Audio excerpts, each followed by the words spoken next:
하나님의 말씀 신약성경 고린도전서 10장 23절로 11장 1절까지의 말씀입니다. 우리 하나님의 말씀을 한 목소리로 봉독하겠습니다. 모든 것이 가하나 모든 것이 유익한 것은 아니요 모든 것이 가하나 모든 것이 덕을 세우는 것은 아니니 누구든지 자기의 유익을 구하지 말고 남의 유익을 구하라. 무릇 시장에 파는 것은 양심을 위하여 묻지 말고 먹으라. 이는 땅과 거기 충만한 것이 주의 것임이라. 불신자 중 누가 너희를 청할 때 너희가 가고자 하거든 너희 앞에 차려놓은 것은 무엇이든지 양심을 위하여 묻지 말고 먹으라. 누가 너희에게 이것이 재물이라 말하거든 알게 한 자와 그 양심을 위하여 먹지 말라. 내가 말한 양심은 너희의 것이 아니요 남의 것이니 어찌하여 내 자유가 남의 양심으로 말미암아 판단을 받으리요. 만일 내가 감사함으로 참여하면 어찌하여 내가 감사하는 것에 대하여 비방을 받으리요. 그런즉 너희가 먹든지 마시든지 무엇을 하든지 다 하나님의 영광을 위하여 하라. 유대인에게나 헬라인에게나 하나님의 교회에나 거치는 자가 되지 말고 나와 같이 모든 일에 모든 사람을 기쁘게 하여 자신의 유익을 구하지 아니하고 많은 사람의 유익을 구하여 그들로 구원을 받게 하라. 내가 그리스도를 본받는 자가 된 것 같이 너희는 나를 본받는 자가 되라. 아멘. 지난 시간 살펴본 것처럼 사도 바울은 여러 가지 고린도 교회 문제를 언급하는데 8장에 이르러서는 우상에 바친 제물을 먹어야 되느냐 말아야 되느냐, 먹는 사람도 있고 먹지 않는 사람도 있는데 누가 과연 옳으냐에 대한 문제에 대해서 사도 바울이 계속해서 권면을 하고 있습니다. 바울의 요지는 무엇일까요? 먹어도 된다? 먹으면 안 된다? 먹어도 상관없다입니다. 먹어도 된다. 왜? 모든 것이 다 하나님의 것이니까. 그러나 그것을 먹을 때에 그것을 먹음으로 누군가가 시험을 당한다면 먹지 말아야 한다는 겁니다. 그 이유가 바로 그 사람의 믿음이 흔들릴 수 있기 때문이라는 거죠. 오늘 말씀에도 양심이라는 말이 나오는데 이 양심은 어떤 옳고 그름을 판단하는 것을 말합니다. 그래서 이 믿음이 먹는 것이 옳으냐 그러냐 했을 때 성경적으로는 먹는 것이 맞는 거지만 혹시나 그것 때문에 우리가 하나님을 바로 섬기지 못하는 거 아닌가라고 하는 판단이 우리 안에 서게 될 수 있다고 한다면 차라리 먹지 않는 것이 낫다는 것이 바울의 요지입니다. 누구의 편도 드는 것이 아니라 이 요지를 우리가 잘 파악해야 하는 것이죠. 이것이 조금 미묘하죠. 미묘하기 때문에 바울은 9장과 10장에서 조금 더 이것을 좀 풀어서 설명하기 위해서 몇 가지 예를 듭니다. 9장에서는 긍정적인 것이죠. 우리가 본받아야 하는 것, 우리가 해야 하는 방식으로 설명을 합니다. 예의 방식으로 설명을 하죠. 10장에서는 하지 말아야 할 것, 피해야 할 것, 본받지 말아야 할 것, 안요의 방식으로 이야기를 합니다. 9장에서는 누구의 예를 듭니까? 자신의 예를 듭니다. 사도 바울 자신의 예를 들고 10장에서는 구약에 있는 이스라엘 백성, 특별히 출애굽해서 광야에서 시험을 당하는 이스라엘 백성들의 이야기를 토대로 이런 예와 아니오의 예를 들게 됩니다. 우리가 한번 빠르게 읽어보고 어떤 내용인지 살펴보도록 하겠습니다. 9장 이거 한 문단입니다. 9장이 한 문단이에요. 길죠? 천천히 한번 읽어보겠습니다. 어려울 것 없으니까 한번 읽어보시죠. 1절로 함께 읽겠습니다. 내가 자유인이 아니냐 사도가 아니냐 예수 우리 주를 보지 못하였느냐 주 안에서 행한 나의 일이 너희가 아니냐 다른 사람들에게는 내가 사도가 아닐지라도 너희에게는 사도이니 나의 사도됨을 주 안에서 인친 것이 너희라.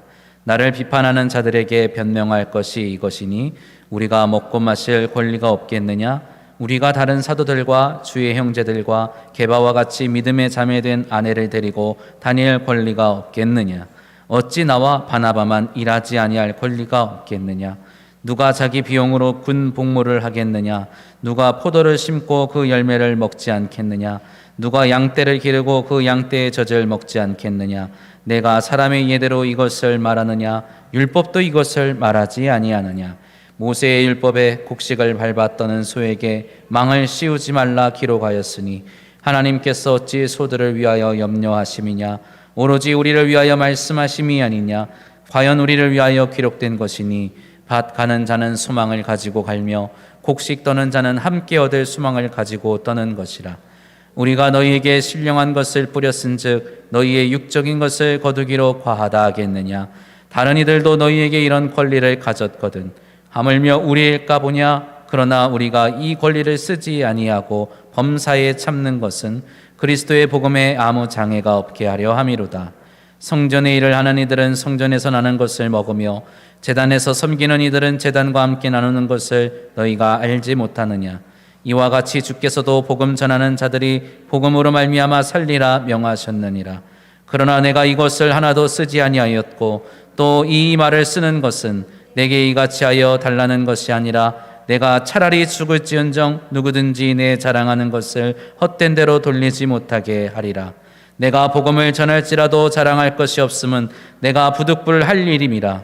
내가 만일 복음을 전하지 아니하면 내게 화가 있을 것이로다. 내가 내 자의로 이것을 행하면 상을 얻으려니와 내가 자의로 아니한다 할지라도 나는 사명을 받았노라. 그런즉 내 상이 무엇이냐? 내가 복음 전할 때 값없이 전하고 복음으로 말미암아 내게 있는 권리를 다 쓰지 아니하는 이것이로다. 내가 모든 사람에게서 자유로나 스스로 모든 사람에게 종이 된 것은 더 많은 사람을 얻고자 함이라. 유대인들에게 내가 유대인과 같이 된 것은 유대인들을 얻고자 함이요 율법 아래에 있는 자들에게는 내가 율법 아래에 있지 아니하나 율법 아래에 있는 자같이 된 것은 율법 아래에 있는 자들에게 얻고자 함이요 율법 없는 자에게는 내가 하나님께는 율법 없는 자가 아니요 도리어 그리스도의 율법 아래에 있는 자이나 율법 없는 자와 같이 된 것은 율법 없는 자들을 얻고자 함이라. 약한 자들에게 내가 약한 자와 같이 된 것은 약한 자들을 얻고자 함이요 내가 여러 사람에게 여러 모습이 된 것은 아무쪼록 몇 사람이라도 구원하고자 함이니 내가 복음을 위하여 모든 것을 행함은 복음에 참여하고자 함이라. 운동장에서 다름질하는 자들이 다 달릴지라도 오직 상을 받는 사람은 한 사람인 줄을 너희가 알지 못하느냐? 너희도 상을 받도록 이와 같이 다름질하라. 이기기를 다투는 자마다 모든 일에 절제하나니 그들은 썩을 승리자의 관을 얻고자 하되 우리는 썩지 아니할 것을 얻고자 하노라. 그러므로 나는 다름질하기를 향방 없는 것 같이 아니하고 싸우기를 허공을 치는 것 같이 아니하며 내가 내 몸을 쳐 복종하게 함은 내가 남에게 전파한 후에 자신이 도리어 버림을 당할까 두려워함이로다. 아멘. 바울이 자신의 이야기를 말하면 자신을 본받으라고 말하는데 자신이 행한 것 두 가지를 크게 지금 말을 하고 있습니다. 첫 번째는 무엇입니까? 바울은 복음 전도자입니다. 어느 곳에 가서나 무엇을 하죠? 복음을 전하는 사람입니다. 복음 전도자에게 이 교회가 행해야 할 의무가 있는데 전도자가 가는 곳곳마다 세워져 있는 교회가 그를 어떻게 하죠? 그를 도와줘야죠. 그의 먹을 것, 입을 것, 지낼 곳을 도와줘야 되는 겁니다. 그게 복음 전도자를 향한 교회의 의무라고 할 수 있는 거예요. 바울도 그것을 뭐라고 말합니까?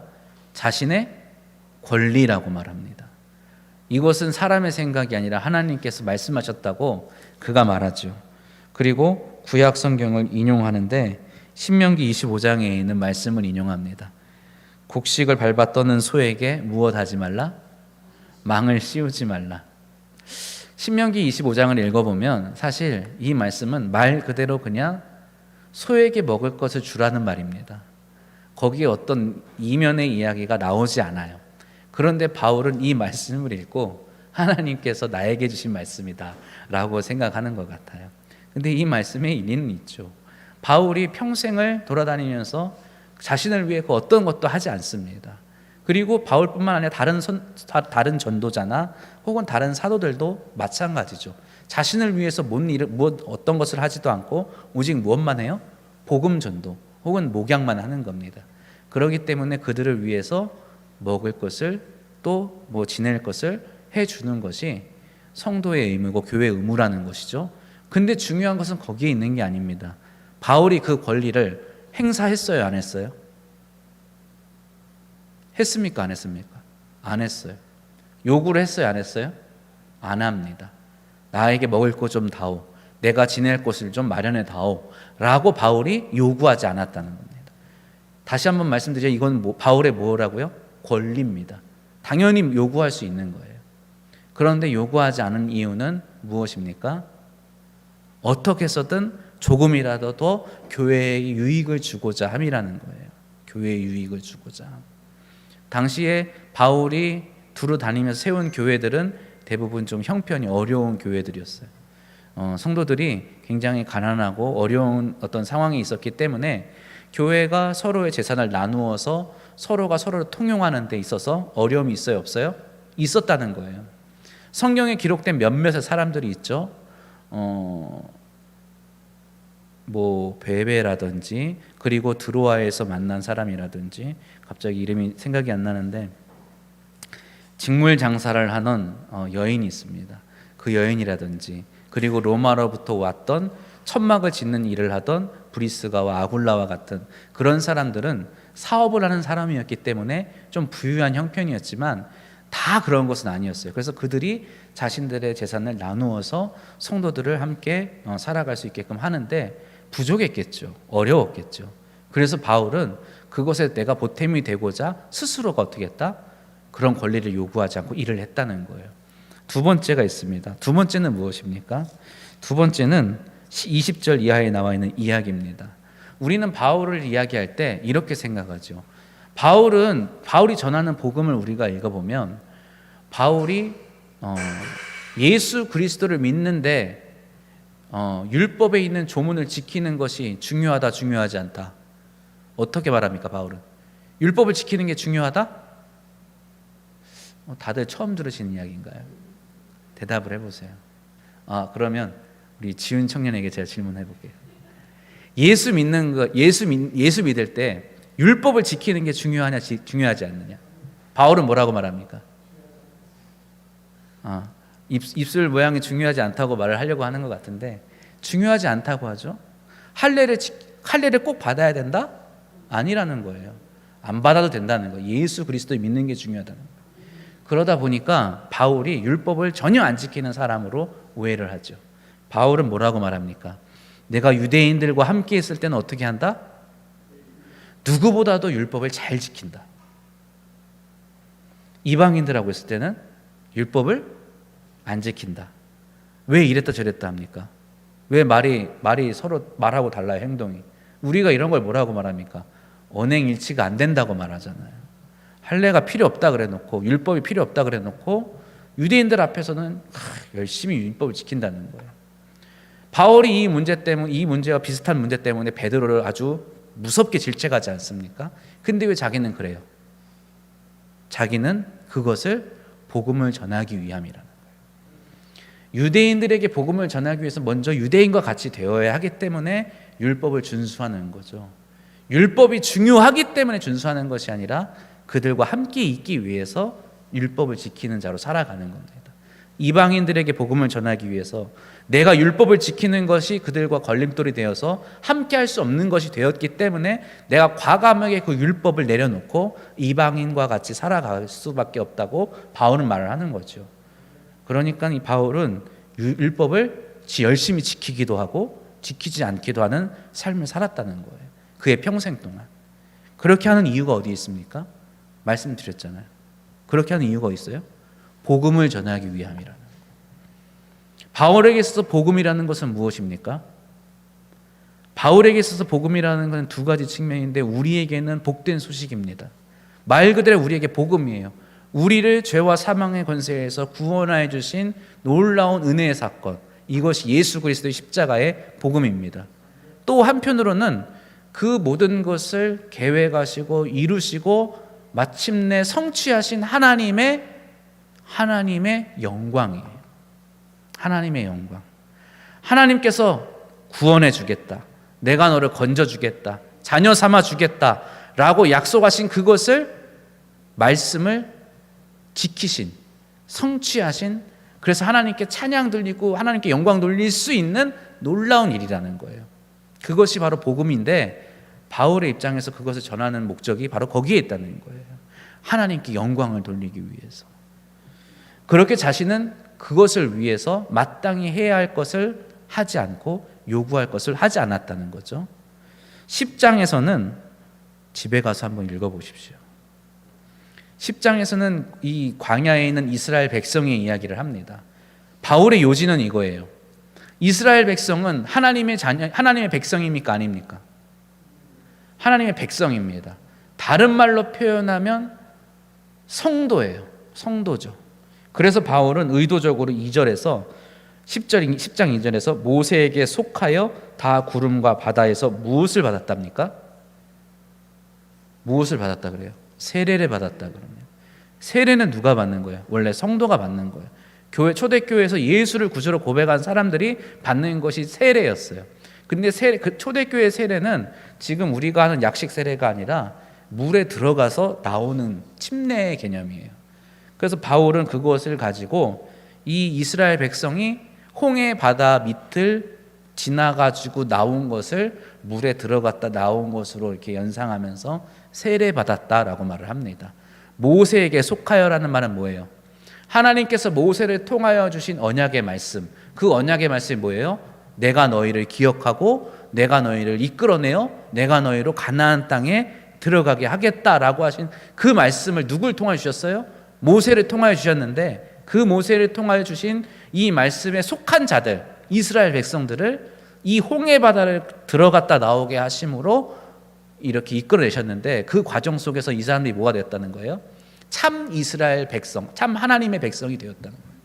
하나님의 백성 인침받았다는 것을 표현하면서 이것을 오늘날 우리와 같은 교회의 개념으로 끌어오는 거예요. 그러면 광야에 있는 사람들을 쉽게 말하면 뭐예요? 다 성도들이겠죠. 다 예수 믿는 사람, 하나님 믿는 사람들이에요. 그런데 그들 가운데 뭐 하는 사람들이 있었다? 우상 숭배하는 사람들이 있었다. 그 가운데 하나님을 시험하는 사람들이 있었다. 하지 말아야 된다는 거죠. 우리는 그렇게 하지 말자. 우리는 그렇게 하지 말자. 계속해서 언급을 합니다. 그러나 그들 가운데 있었다는 거예요. 우상 숭배하는 사람들이. 하나님을 시험하는 사람들이 있었다는 거예요. 그들이 무엇 때문에? 믿음이 부족해서? 믿음이 부족해서입니까? 아니에요. 하나님을 믿지 않아서? 아니에요. 다 하나님을 믿는 사람들이라니까요. 택함 받지 못해서? 아니에요. 다 택함을 받았어요. 모세에게 속한 자였기 때문이죠. 그럼 왜 그럽니까? 그들이 하나님의 영광을 구하지 않아서예요. 택함을 받은 하나님의 백성인데, 하나님을 믿는 사람인데, 그들이 그 우상 숭배에 빠진 이유가, 하나님을 시험한 이유가 하나님을 구하는 것이 아니라 나 자신의 유익을 구하기 때문이에요. 아주 간단한 건데, 아주 사소한 건데 그 결과는 어때요? 비참한 결과로 이어지죠. 그리고 우리가 읽은 오늘 본문 말씀 10장 23절로 11장 1절에 있는 말씀이 결론에 해당하는 말입니다.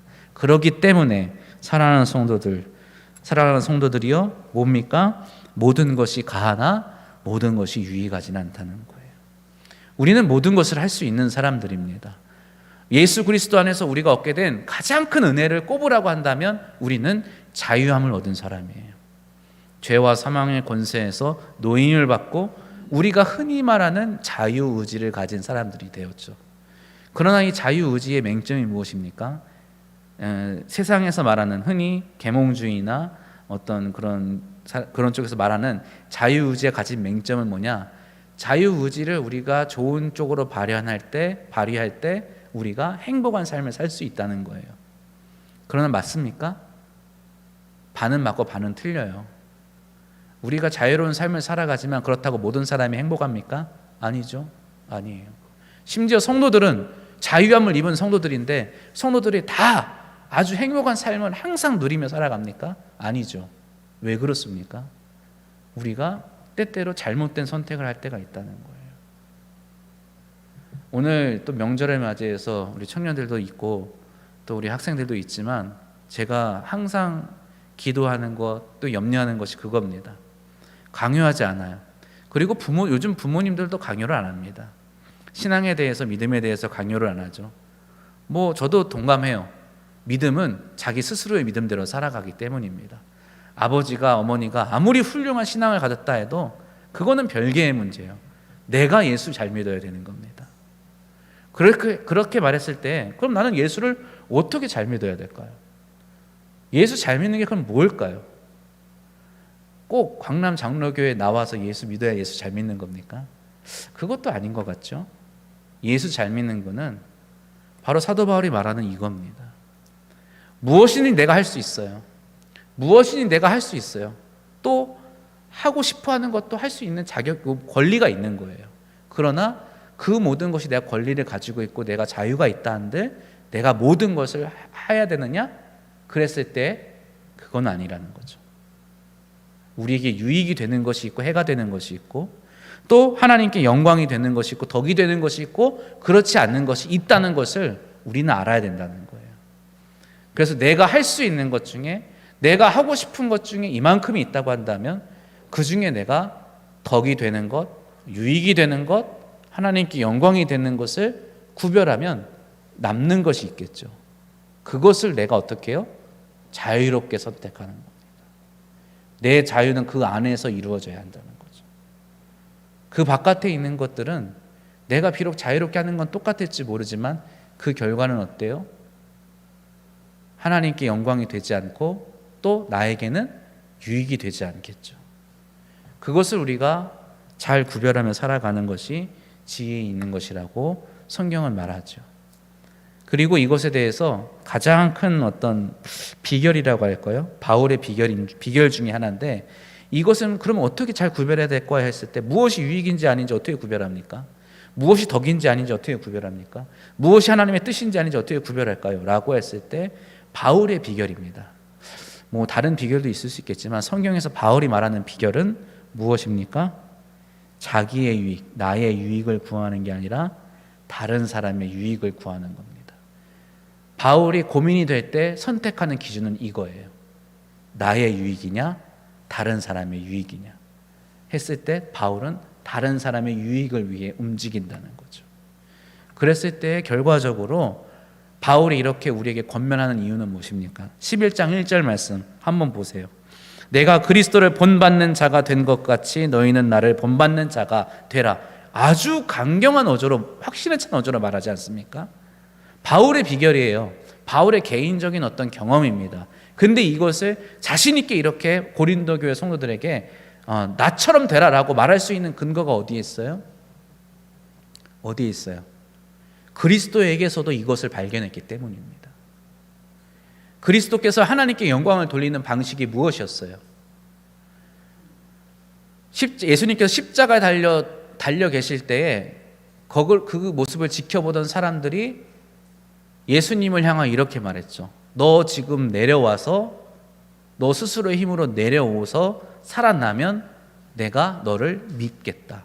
너가 메시아인 것을 내가 인정하겠다. 다시 말하면 너가 하나님의 아들인 걸 내가 믿겠다는 거예요. 하나님의 영광을 돌리는 방법 아닙니까? 우리는 때로 그러한 방식을 추구할 때가 있어요. 내가 어려움 당할 때, 내가 십자가에 못 박힐 것 같은 곤란한 상황에 처지했을 때 내가 내려와서 온전해짐으로써 내가 하나님의 편에 속해 있다는 것을 드러낼 때가 있죠. 하나님의 방식이라고 생각한단 말이에요. 근데 예수님은 어떻게 하셨어요? 그냥 무력하게 그대로 그냥 십자가 달려 죽으셨단 말이에요. 그래서 어떤 이들은 그것을 보면 뭐라고 그래요? 봐라 저거 뭐 하나님의 아들이라고 하더니 뭐 메시아라고 하더니 별 볼 일 없이 꼼짝없이 죽었지 않느냐라고 하면서 예수님을 조롱했죠. 그러나 예수님은 그렇게 하심으로써 당신이 우리의 생명을 주시는 메시아이심을 드러내셨다는 거예요. 예수님은 그렇게 남을 위해 목숨을 주셨는데 그것을 통해서 우리의 구원자가 되셨음을 어떻게 선포하셨어요? 예수님은 안 드러내셨어요. 예수님은 그걸 안 나타내셨다고요. 근데 하나님이 그 예수를 죽은 자 가운데 살려주심으로 예수가 메시아다. 너희를 위하여 내가 너희에게 준 그리스도다라는 것을 확증해 주신 거죠. 예수님은 죽을 때까지 죽은 후에도 자신이 메시아다 그리스도다라고 우리가 생각하는 그러한 방식으로 자신을 드러내지 않으셨다는 거예요. 남을 위해 끝까지 자신을 내어주셨지. 바울은 그거를 자신의 삶 속에서 체험한 그것을 그리스도를 통해서 발견하게 된 거예요. 그래서 그것을 본받으라고 하는 것이죠. 고린도 교회의 우상 숭배 문제는 이것과 밀접한 관련이 있습니다. 우상 숭배와 관련해서는 우리가 생각했을 때 고린도 교회의 그때 당시의 문제와 오늘날의 문제는 좀 사뭇 달라 보이죠. 고린도 교회 때는 말 그대로 진짜 우상 숭배예요. 이방신 저도 이제 우리 지훈 청년의 유튜브를 통해서 봤지만 그 유럽 쪽에 가면 얼마나 신전들이 많이 있습니까? 여러 신전들이 각양각색의 신전들이 있어요. 한 도시 안에도 여러 신전들이 막 있단 말입니다. 그곳에 가서 각자가 믿는 신에게 제사를 드리고 각자가 믿는 신을 향해서 축제를 벌이고 여러 가지 일들을 하는 가운데 있는데 고린도 교회는 그것이 극심한 도시 중에 하나였어요. 서로가 서로가 믿는 신에게 제사를 드리고 축하해 주러 가고 또 초대를 하면 가서 또 거기서 축제를 즐기고 하는 그런 아주 만연한 우상 숭배가 있는 그러한 곳이 바로 고린도 교회였죠. 그래서 바울은 뭐라고 말합니까? 다 먹어도 된다는 거예요. 가서 즐겁게 지내도 된다는 거죠. 그러나 만약에 누군가가 그것 때문에 당신 예수 믿는다 하더니 당신 하나님 믿는다고 하더니 왜 여기 와서 이 사람 믿는 이 제사에 참여합니까? 라고 한다면 그것을 단순히 먹는 것을 함께 먹고 같이 즐기는 것 이상 종교 행위로 여긴다고 한다면 가지 말라는 거예요. 우리 청년들에게도 마찬가지입니다. 우리 학생들에게도 마찬가지예요. 우리가 살아가면서 무슨 직업을 선택하던 어떤 길을 걸어가던 그것은 하나님이 주신 자유예요. 내 꿈을 향해서 나아가는 내 자유입니다. 그러나 우리가 그걸 선택할 때 무조건 내가 나의 유익만을 구하며 선택하고 살아가는 것은 그리스도인다운 삶은 아니겠죠. 하나님께서 무엇을 기뻐하시는지, 그리고 내가 이 일을 선택함으로써 다른 사람에게 내가 어떠한 영향을 끼칠 수 있는 것인가에 대한 고민이 있어야지 그것이 바로 그리스도인다운 가치관이라고 저는 생각을 합니다. 우리 교회에도 성도들의 어떤 관계 속에서도 이러한 규칙이 지켜져야 할 것은 마땅하겠죠. 그래서 이러한 것을 중심으로 가지고 우상 숭배라든지 또 여러 가지 기타 문제 11장 이하에 나오는 문제들도 이 기준을 가지고 내 유익이 아니라 남의 유익을 가지고 선택하는 그 기준을 가지고 이제 어떻게 행동해야 할 것인지를 이제 선택하게 되는데 이러한 일들을 가지고 우리 오늘날 우리 교회에서도 또 신앙생활뿐만 아니라 우리 생업, 우리 꿈, 미래, 내 삶에 관한 문제에서도 정말 무엇이 옳고 그른지 또 내가 어떻게 선택을 해야 되는지에 대해서 좋은 기준, 훌륭한 기준을 갖고 살아가시기를 주님의 이름으로 축원합니다. 하나님 아버지, 주님께서 우리에게 주신 은혜를 다시 한번 기억합니다. 당신의 영광 받으심을 거절하시고 우리를 위하여 십자가를 죽으신 주님을 기억하며 나의 유익이 아닌 남의 유익을 구하는 자가, 나의 뜻이 아닌 하나님의 뜻을 구하는 자가 될 수 있게 하옵소서. 우리에게 자유를 주셨으나 이 자유를 주의 뜻 안에서 사용할 수 있는 지혜와 믿음 허락하여 주옵소서. 우리 주 예수 그리스도의 이름으로 기도드립니다. 아멘. 이제는